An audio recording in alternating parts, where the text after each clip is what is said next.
The moment the millionaire found his exhausted housemaid collapsed on the marble floor, he forgot about the fortune waiting for him in the next room.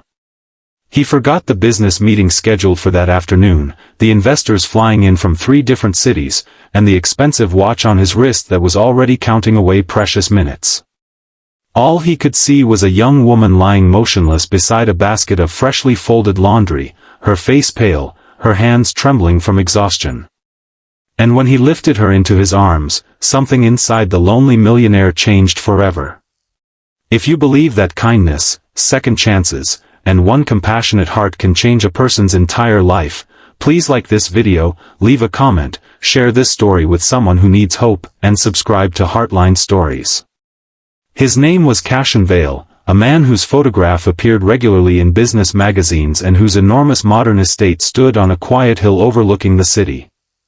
From the outside, his life seemed perfect. He had money, influence, a beautiful home, and everything that wealth could buy. But inside those enormous walls, the house often felt strangely empty.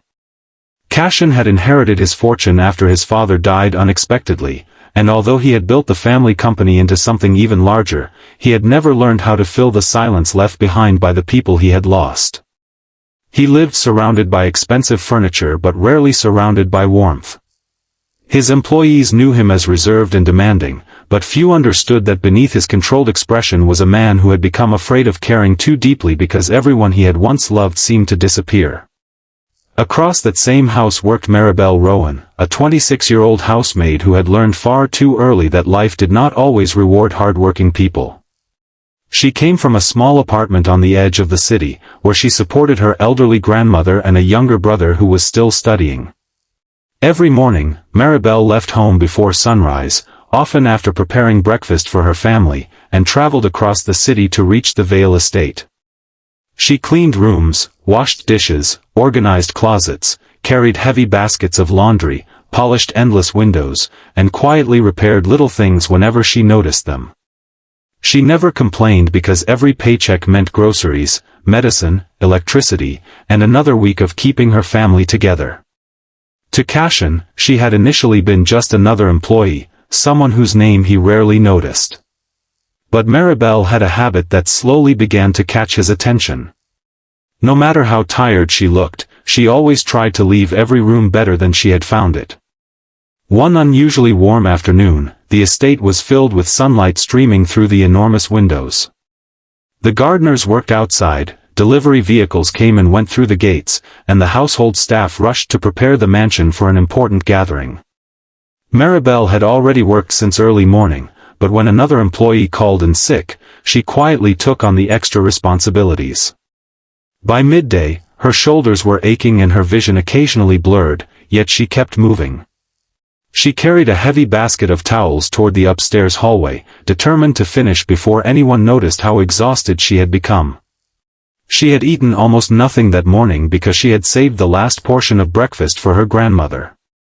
She told herself she could rest later. She never made it to the laundry room. Near the grand staircase, her knees suddenly weakened. The basket slipped from her hands, towels scattered across the polished floor, and Maribel collapsed beside them. For several seconds, the enormous house remained unaware of what had happened. Then Cassian stepped out of his study and saw her lying there. His expression changed instantly.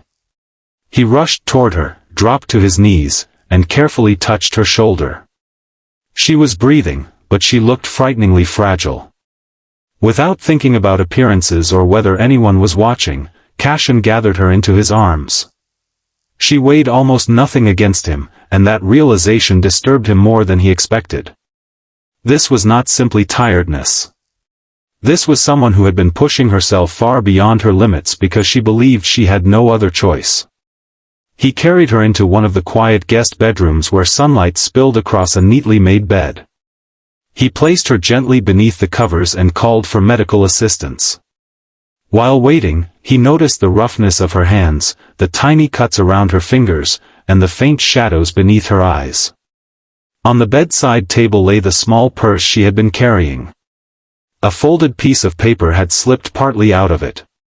Cassian did not open it, but he saw enough to recognize a pharmacy receipt and several handwritten reminders.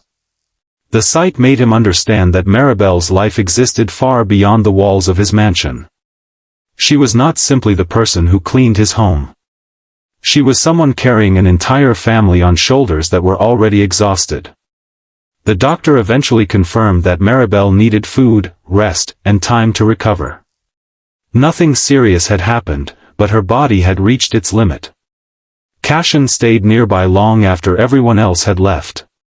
For a man who normally measured his day in contracts and deadlines, sitting beside an unconscious employee felt strangely important. He remembered his own mother telling him as a child that the true character of a wealthy person was revealed not by what they owned, but by how they treated those who had nothing to offer them. He had forgotten that lesson somewhere along the way. Hours later, as warm afternoon light faded toward evening, Maribel slowly opened her eyes. At first, she did not recognize the room. Then she felt something warm against her fingers. Cassian had fallen asleep in the chair beside the bed, his hand resting near hers. During her unconscious sleep, her fingers had somehow curled around his hand. When she realized it, she tried to pull away, but Cassian woke. For a moment, neither moved. There was no grand confession, no dramatic promise, only the quiet understanding that something important had happened between two people who had lived in completely different worlds. The next morning, Cassian made a decision that surprised everyone in the household. Maribel would no longer be expected to work excessive hours.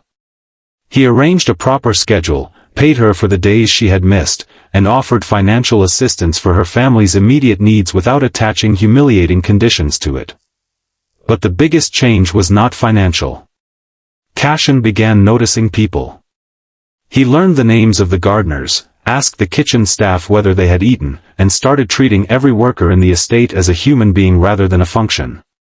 Maribel eventually returned to work, but the relationship between employer and employee had changed.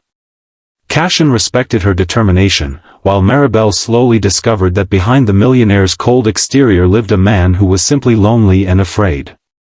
Their connection did not grow from wealth or status. It grew from small acts of kindness, quiet understanding, and the realization that sometimes the person who seems to need saving can be the one who saves someone else from an empty life. Months later, the enormous mansion no longer felt quite so cold. There were flowers on the dining table, music in the afternoons, and laughter from the kitchen. Maribel's grandmother received the care she needed, her brother continued his education, and Maribel was given the opportunity to study hospitality management while continuing only part-time work. Cassian, meanwhile, began spending less time alone in his office and more time among people who reminded him that life was not measured by the size of a bank account. And sometimes, when Cassian remembered that afternoon, he thought about the moment he had carried an exhausted housemaid to bed believing he was simply helping someone who had fallen. He eventually understood that the truth was much deeper. That day, he had carried someone who was exhausted by life, but in return, she had quietly carried something inside him that had been broken for years. When Maribel woke up, she had been holding his hand. But neither of them realized then that, in a strange and beautiful way, they had both been reaching for the same thing, proof that they did not have to face the world completely alone. If this story touched your heart, please like the video, share it with someone who believes that compassion still matters, and subscribe to Heartline Stories for more emotional stories about kindness, hope, and unexpected second chances. And before you leave, make one special request in the comments. Write, "Kindness changes lives," if you believe that one small act of compassion can become the beginning of a beautiful new chapter. Sometimes, the hand we reach out to help is the same hand that helps us find our way home.